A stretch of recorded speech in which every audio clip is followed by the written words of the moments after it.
여러분은 일본인이 가장 사랑하는 여행지가 한국이라는 사실을 알고 계신가요? 최근 일본 젊은이들 사이에서는 한국에 대한 호감도가 올라가 K가 붙은 것이라면 음식, 드라마, 영화, 의복 등 무엇이든 인기가 정말 많다고 합니다. 오늘은 한국에 푹 빠진 언니 때문에 한국에 왔다가 놀라운 경험을 했다는 일본 여성의 SNS 사연입니다. 안녕하세요. 일본 삿포로에서 살고 있는 유키라고 합니다. 오늘은 제 이야기는 아니고 제 언니 이야기를 좀 해볼까 해요. 저와 언니는 2살 터울이라 어렸을 때부터 친구처럼 지냈어요. 제 언니는 꽤나 예쁜 얼굴을 가지고 있는데 가끔은 좀 왜 저러고 다니지 싶을 때가 많아요. 어렸을 때 공부도 곧잘하고 얼굴도 예쁘장해서 교우 관계도 좋았는데 딱 하나 단점을 꼽자면 한국의 광팬이라는 것입니다. 한국 분들이 들으실 때에는 한국을 좋아하는 게 왜 단점이냐며 기분 나빠하실 수도 있겠지만 제가 볼 땐 단점이에요. 언니는 한국에 심하게 빠져 있어서 모든 것을 한국과 연결짓고 자기 꿈은 한국에서 사는 거라는데 솔직히 좀 유난 같아요. 그렇다고 한국에 빠져서 자기 할 일을 하지 않는 건 아니라 부모님께서는 웬만해서는 다 웃으며 넘겨주시는 편인데 저는 뭐든 너무 과한 건 별로라고 생각하거든요. 언니는 한국 연예인들을 좋아하는 건 물론이고 집에 있을 때는 매일 한국 드라마만 보면서 어떤 날엔 한국어로 저에게 말을 거는데 그럴 때는 정말 밥맛이에요. 외식도 매번 한국 음식점으로 가자고 난리여서 집 주변에 웬만한 한국 식당은 거의 다 가본 것 같네요. 저는 호불호가 없는 편이라 주로 언니에게 꽤나 맞춰주긴 하지만 너무 유난이라서 한 번씩 싫은 소리를 하기도 했어요. 그럴 때마다 언니는 한국에서 공수해온 화장품으로 제 마음을 좀 풀어주기도 합니다. 언니가 제게 주로 주는 선물이 한국 화장품인데 언니는 한국 사람들 피부 좋은 게 부러워서 일부러 비싼 배송료를 내고 한국 화장품을 직구해서 쓰거나 아니면 한국으로 여행 가는 친구들에게 꼬박꼬박 부탁해서 틈날 때마다 한국 화장품을 쟁여놔요. 일본의 뷰티 유튜버나 인플루언서들이 아직 수입이 되지 않는 한국 브랜드들도 즐겨 쓴다고 소개하는 경우가 많은데 언니도 그걸 보고 있으면 자기도 모르게 홀린 듯 사게 된다면서 제게도 하나씩 주곤 했어요. 그런데 언니가 제게 준 한국 화장품들이 정말 좋긴 좋더라고요. 그래서 언니에게 화가 났다가도 언니가 화장품을 제게 선물로 주면 언제 그랬냐는 듯이 화가 풀어지기도 해요. 제가 한국을 나쁘게 생각하는 것은 아니지만 언니가 너무 유난이라 반대로 한국에 반감이 있었던 것 같기도 해요. 그러던 제게 어느 날 사건이 하나 생겼는데요. 바로 언니와 함께 한국에 여행을 가게 된 거예요. 혼자 가는 것도 아니고 친구들과 가는 것도 아니고 한국에 호들갑 떠는 언니와 여행이라니 미간이 찌푸려져요. 원래는 저희 가족은 어렸을 때부터 미국의 샌프란시스코나 로스앤젤레스 그리고 뉴질랜드 같은 따뜻한 지역으로의 여행을 많이 했어요. 특히 로스앤젤레스는 아버지의 회사에 지사가 있고 호화로운 회사 주택에 있어서 가장 많은 여행을 했던 기억이 있습니다. 그리고 올 겨울방학에는 가족여행으로 유럽을 가기로 했었는데 이번에는 부모님이 도저히 시간이 안 난다고 하셨어요. 저는 어릴 적부터 영화 보는 것을 좋아했는데 특히 유럽을 배경으로 한 영화에서 고풍스러운 유럽의 도시들이 너무나 아름답게 느껴졌고 성인이 되면 꼭 가보리라 마음먹고 있었죠. 이렇게 유럽의 환상이 젖어 있었던 저는 유럽에 갈 날만을 기다리고 있었는데 부모님은 미안하다고 하시면서 아쉬우면 언니랑 둘이서 한국이라도 다녀오라고 하는 거예요. 언니가 한국어도 잘하니 부모님 없이도 걱정이 안 된다나요. 그러면서 유럽은 다음 여름방학에 꼭 함께 가자고 하셨어요. 그 이야기를 듣던 저는 당연히 싫다고 했어요. 왜냐하면 한국으로의 여행은 언니를 위한 여행인 것 같았거든요. 차라리 안 가면 안 갔지 언니랑 한국 여행은 죽어도 가기 싫었어요. 삐쳐있는 제 방에 들어온 언니는 4박 5일의 한국 여행 계획표를 내밀더니 이 언니 한번 믿어보라며 너를 정말 즐겁게 해줄 자신이 있고 만약 이번 여행이 재미없다면 평생 한국 화장품을 제게 제공하겠다는 혹하는 제안을 하지 뭡니까? 그렇게까지 나오는 언니를 차마 실망시킬 수는 없을 것 같아서 마지못해 알겠다고 했습니다. 그렇게 12월 말 저는 언니와 함께 한국행 비행기에 올랐습니다. 언니의 4박 5일의 한국 여행 계획표는 아주 화려했어요. 그런데 제가 보기에는 이해가 가지 않는 것들이 좀 많았어요. 홍대와 강남에서 쇼핑하기, 카카오 프렌즈샵 가기, 한국의 소품샵 가기는 괜찮았거든요. 저도 해보고 싶었던 것들이니까요. 그런데 식당을 놔두고 편의점 김밥 사 먹기, PC방 음식 사 먹기 등이 버킷리스트에 올라가 있는 건 이해가 가지 않더라고요.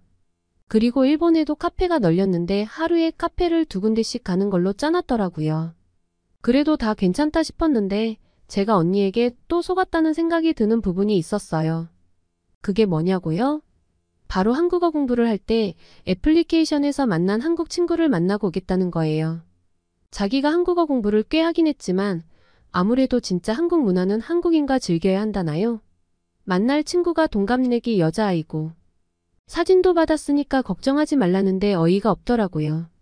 저를 놔두고 혼자서 한국 친구를 만나고 오는 것도 어이가 없는데 세상이 얼마나 험한데 언니는 겁도 없나 봐요. 근데 언니가 진짜 한다면 하는 스타일이거든요. 숙소로 가는 지하철 안에서 언니에게 알지도 못하는 사람을 만나러 가는 게 위험한 것 같다고. 엄청 잔소리를 했는데 언니는 제 말을 도무지 듣질 않더라고요. 자기를 바보로 보냐면서요. 그렇게 저는 또 언니에게 지고 말았어요. 어쨌든 언니와 함께한 한국 여행은 생각보다 더 즐거웠습니다. 한국은 저 혼자는 절대 와볼 일이 없는 나라였을 것 같은데 여행을 와서 언니 덕을 톡톡히 봤어요. 언니가 사실 한국어 능력 시험 5급이거든요. 한국으로 취업하는 게 꿈이라서 누가 시키지도 않았는데 공부를 독학으로 했어요.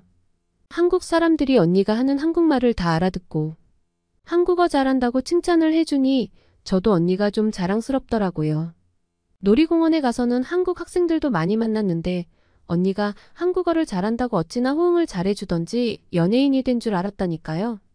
그리고 언니 덕에 한국 편의점 간식도 식당 음식도 실패 없이 먹을 수 있었어요. 일본에서도 한국 음식점은 이미 많아 특별히 새로울 것이 없다고 생각했는데 완전 잘못된 생각이었죠. 한국에서 먹은 회가 그렇게 맛있다는 것을 처음 알았으니까요. 회도 맛있었지만 함께 나온 반찬들의 가짓수를 보고 정말 놀랐어요. 마지막에 먹은 매운탕은 또 어떻고요. 정말 환상적이었어요. 그리고 떡볶이랑 부대찌개도 먹었는데 전반적으로 조금씩 매워서 약간은 힘들었지만 먹다 보니 적응도 꽤 했고요. 카페도 일본과는 또 다른 분위기로 왜 이렇게 언니가 한국에 푹 빠졌는지 이해는 갔습니다. 한국의 카페들은 느낌 자체가 세련되었고 완전 핫플레이스더라고요. 아르바이트분도 너무나 상냥해서 녹아버리는 느낌이었어요. 한국인들은 기본적으로 말을 예쁘게 하는 걸까요? 화장품 가게나 옷가게는 특성상 이렇게 친절하겠지 했는데 카페 아르바이트생들이 하나같이 예쁘고 상냥해서 저도 모르게 공손해지더라고요. 이런 이미지라 언니의 카페 투어가 버킷리스트구나 하고 이해가 갔죠. 한국 여행을 통해 그동안 수박 겉타기로 알고 있던 언니의 한국 사랑을 이해도 하고 또 저도 더 한국에 빠지는 그런 순간들을 가졌어요. 그리고 원래도 한국인들이 센스 있고 세련된 건 알았지만 직접 와서 보니까 왜 일본의 유튜버나 인플루언서들이 한국에 자주 오는지 이해가 됐습니다. 패션도 화장도 헤어스타일도 모두 한국이 한참 더 앞선 느낌이었거든요. 저도 언니를 따라서 꽤나 한국식 화장을 하고 옷도 신경 써서 입고 왔는데 기세에서 밀리는 느낌이라 자꾸 신경이 쓰였습니다. 한국인들의 피부는 어떻게 그렇게 투명한 느낌이 드는지 부럽기도 하고요. 압구정과 신사동 그리고 성수동 모두 멋쟁이들이 가득해서 눈이 아주 즐거웠죠. 언니는 그런 저를 보고 날 그렇게 구박하더니 나보다 더 한국에 푹 빠진 것 같다며 저를 놀리면서 한국에 함께 또 오자고 약속했어요. 먹방과 카페 투어 쇼핑으로 가득했던 일정이 지나가고 한국에서의 마지막 날이 되었어요.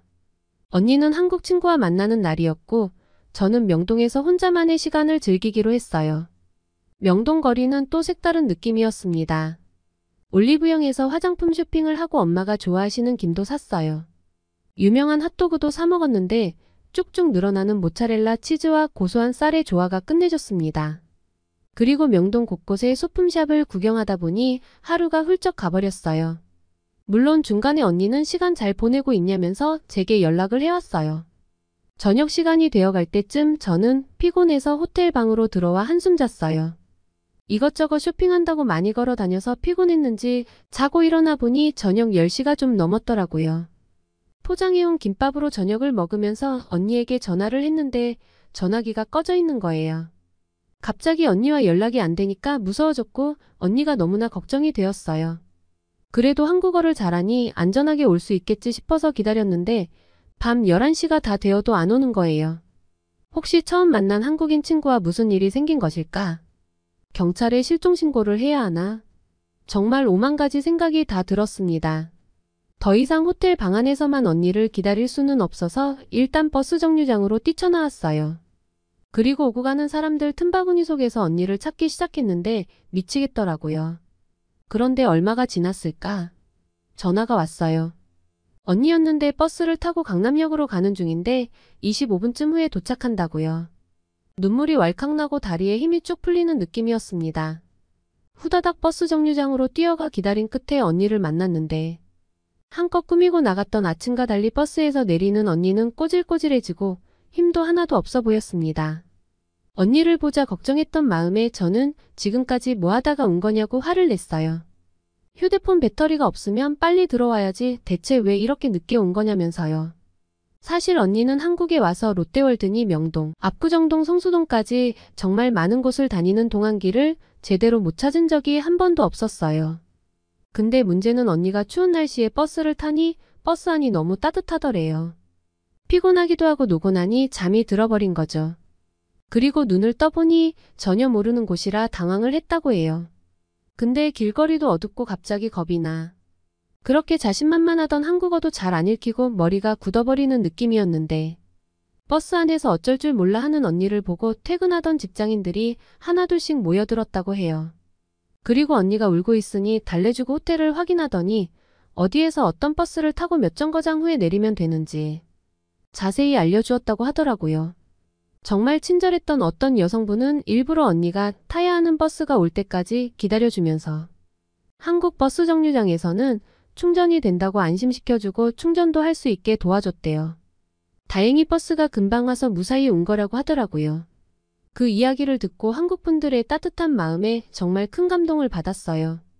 그 시간대면 야근을 하고 퇴근하던 중일 텐데 그냥 스쳐 지나갈 수도 있는 외국인에게 이렇게 도움을 주고 달래주다니요.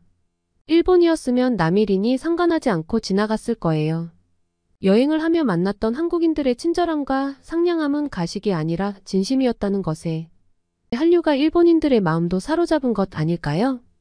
언니가 정신이 없어 감사를 표할 연락처도 받지 못한 게 너무 아쉬워 이렇게라도 감사를 전해봅니다. 언니는 항상 한국 드라마나 한국 여행 브이로그들을 보면 마음이 치유되는 느낌이라고 말하곤 했는데 한국인들의 진심 어린 상냥함을 먼저 알아차렸었나 봅니다.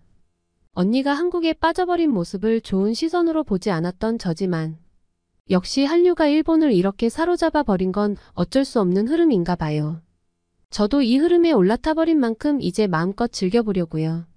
내년 봄 다시 한국을 방문하고 전하고 싶은 이야기가 있다면 메일을 또 보내겠습니다. 오늘의 사연 어떠셨나요? 오늘의 사연이 마음에 드셨다면 구독과 좋아요를 눌러주세요. 여러분의 구독과 좋아요는 영상 제작에 큰 힘이 됩니다. 더욱더 감명 깊은 사연으로 찾아뵙겠습니다. 감사합니다.